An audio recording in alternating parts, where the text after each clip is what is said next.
That's a bad idea. That's a bad idea. Thought I would win against Anthony, but here I am with a broken jaw, learning the hard way. I'll heal. December 19th marked a turning point for Jake Paul. In the sixth round, Anthony Joshua landed a single, crushing blow that didn't just decide the fight. It dismantled years of hype and made Dana White's earlier warning seem eerily accurate. 6, 7, 8, 9. What unfolded at Miami's Cages Center wasn't just another fight. It was a moment online fame and influencer bravado collided directly with the harsh reality of seasoned heavyweight. He got hit with a bomb, a right hand. The arena buzzed with energy 1 second, and the next, Joshua's right hand landed, plunging the crowd into stunned silence. That single punch didn't just floor Jake Paul. It seemed to erase every ounce of excitement in the building. That guy did great for someone who's been boxing for like less than a decade. He has had no real professional opponents other than Tommy. The cameras caught the moment everything changed. This wasn't a simple slip or bad timing. It was serious, undeniable, and impossible to spin later online. Earlier, Jake had moved around the ring confidently, soaking in the crowd's energy. Then, almost instantly, medical teams were on the scene. A fractured jaw, the fight abruptly ended, the story rewritten in seconds. The rapid shift left everyone watching stunned, as if they'd been hit by a freight train. Fighting is not a game. Fighting is not something you pick up and mess around with, right? If you're a fighter, if you're a boxer, if you're a mixed martial artist, right, you have to take this seriously and you have to respect. This wasn't just a fluke. Jake's boxing path had been carefully mapped from the start. Opponents were strategically chosen, weight classes carefully considered. Early on, he avoided true powerhouses, instead facing fighters who drew attention but posed less risk. Retired pros, smaller opponents, or athletes crossing over from other sports. The plan worked brilliantly. 12 wins, 7 by stoppage, and a growing army of fans convinced he was a serious contender. Social media buzzed nonstop. Traditional outlets followed along, and anyone questioning him was quickly dismissed as a doubter or hater. Right. There's the right hand. Jake Paul goes down again. Man, he's tired. He needs to keep moving them feet like he was in the early rounds. But Here's the thing. That entire system only works if you can control every variable. Jake always set the terms, size advantages, weight differences, and experience gaps carefully stacked in his favor. For years, those advantages were hidden behind highlight reels and swagger. The real danger, though, wasn't any single opponent. It was believing your own hype, thinking that wins under perfect conditions would carry over against a top-tier, elite heavyweight. Anthony Joshua put an end to that illusion. This was a celebrity stunt or a social media spectacle. Joshua came in exactly as he always is. A true heavyweight force with 26 knockouts, unbothered by theatrics. From the first bell, the difference in skill was undeniable. Jake wasn't competing. He was surviving, holding, grappling, trying to slow a fight that was already out of his hands. Joshua's speed, timing, and raw power dominated from the start. The ending was inevitable. At the moment, not that much is going to happen. And it almost, there's a left hook. Joshua remained calm and methodical throughout the fight. No frantic attacks, no chasing viral moments. He simply bided his time, waiting for the perfect opportunity. By the fifth round, the first warning signs appeared. Jake went down. Each knockdown chipped away at his confidence. When the sixth round arrived, there was no drama, just inevitability. One flawlessly timed right hand landed with precision, letting the laws of physics do the rest. That's a bad idea. That's a bad idea.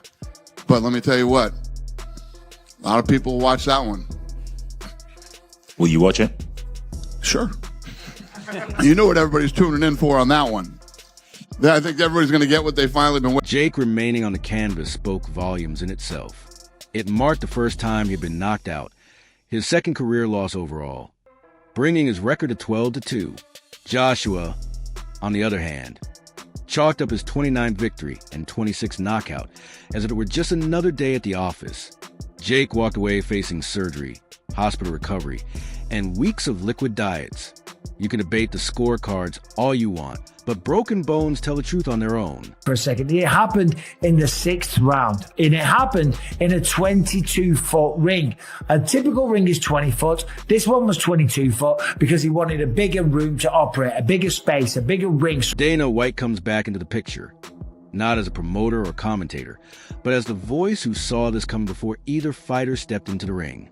He didn't quietly voice concerns.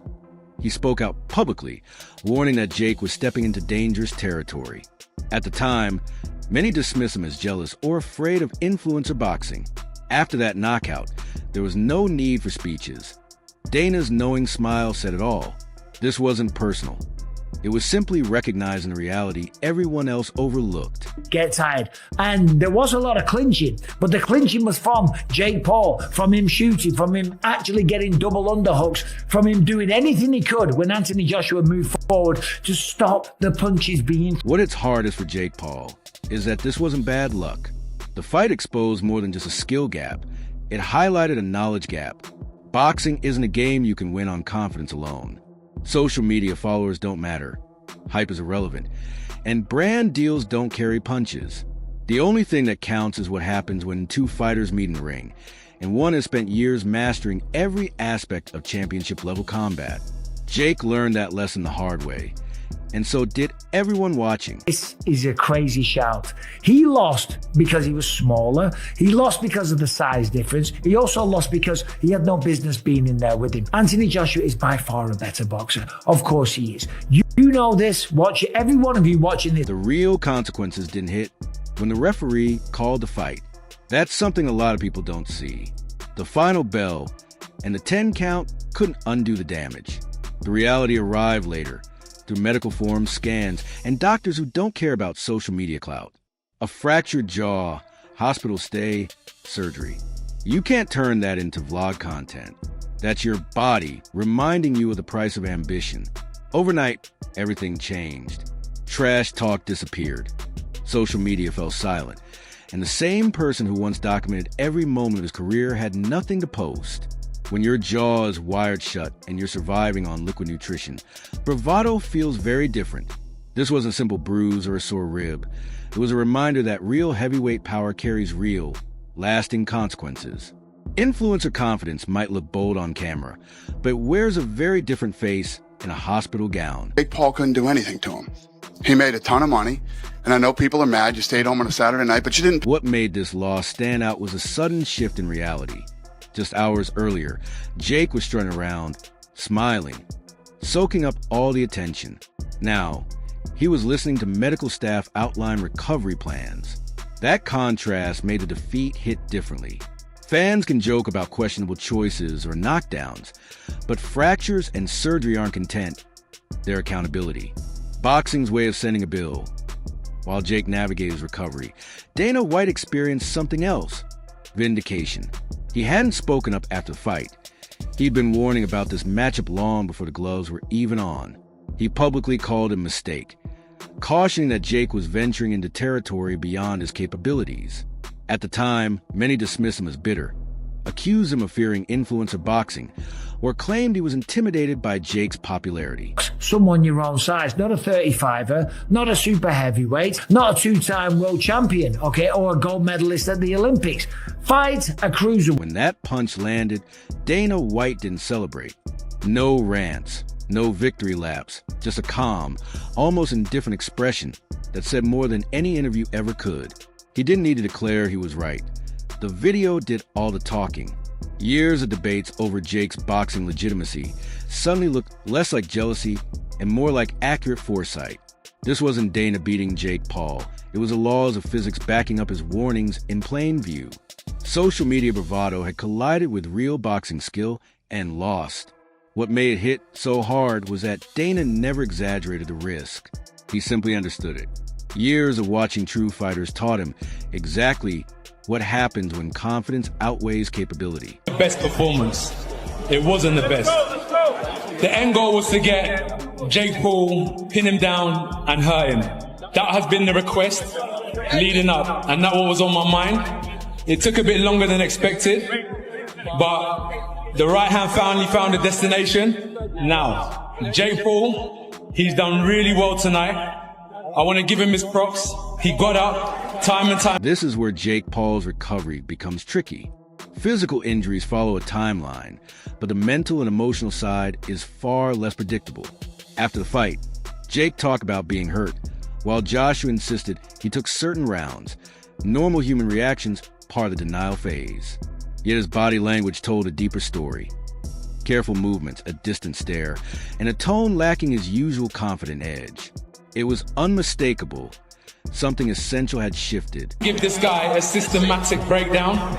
I know what type of fighter he is, and I said I'm going to take his soul, and I said I'm going to see it leaving his body round after round, and when the time comes, some people are just there to get knocked out. And I said it, and that's exactly... This March marked Jake Paul's first knockout loss. Losing on points can hurt a record, but getting stopped shakes something far deeper. Your own perception of yourself. You can't spin it on social media. Jake has always been able to reshape narratives. New opponent, new angle, fresh story. But when you're knocked out, there's no alternate path. The difference between a points loss and a knockout is massive. Points allow debate. Knockouts end the discussion completely. Confidence isn't just bruised, it's shattered. Suddenly, the shortcuts you relied on don't feel smart. The risks become real. The sport stops being content creation and turns into actual combat. And this ripple didn't stop with Jake. Logan Paul felt it too. Before the fight, Logan was his usual confident, loud self, shaping the narrative. Afterward, that energy vanished. The Paul brand has always been about control. Controlled chaos, controlled stories, controlled danger. For the first time, they lost it. You can't edit hospital visits, spin a fractured jaw, or protect your brother from raw physics. That's when spectacle becomes personal. That's the moment no one anticipated. Promoters and fans alike were forced to reckon with reality. Where's the line? This was entertainment gone wrong. It was a lesson delivered at heavyweight speed. Jake Paul didn't just lose one fight. He lost the illusion that crossover boxing comes without real consequences. Once that myth is gone, every next step feels heavier. Risk-free influencer boxing? Dead. The unspoken rule was always clear. Stay on the edges.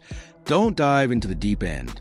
Jake crossed that line, and Anthony Joshua made sure the lesson couldn't be ignored. This wasn't hype versus hype. It was hype sprinting straight into an arena it couldn't handle. Promoters got nervous. Fighters got cautious. Fans stopped joking. Real boxers don't need influencer paychecks badly enough to risk becoming cautionary tales. A wired jaw, a damaged reputation. One knockout froze crossover combat sports for Jake. There are no clean exits now. The record is permanent. First knockout loss, second career defeat, no moral victories. Supporters are torn between sympathy and "we told you so." Sponsors scrutinize more closely. Opponents think twice. Respect now comes at cost. The bottom line is simple. Boxing doesn't care about followers. Dana White didn't defeat Jake Paul. Truth did. Anthony Joshua didn't just want to fight. He enforced limits. This wasn't controversy. This was physics.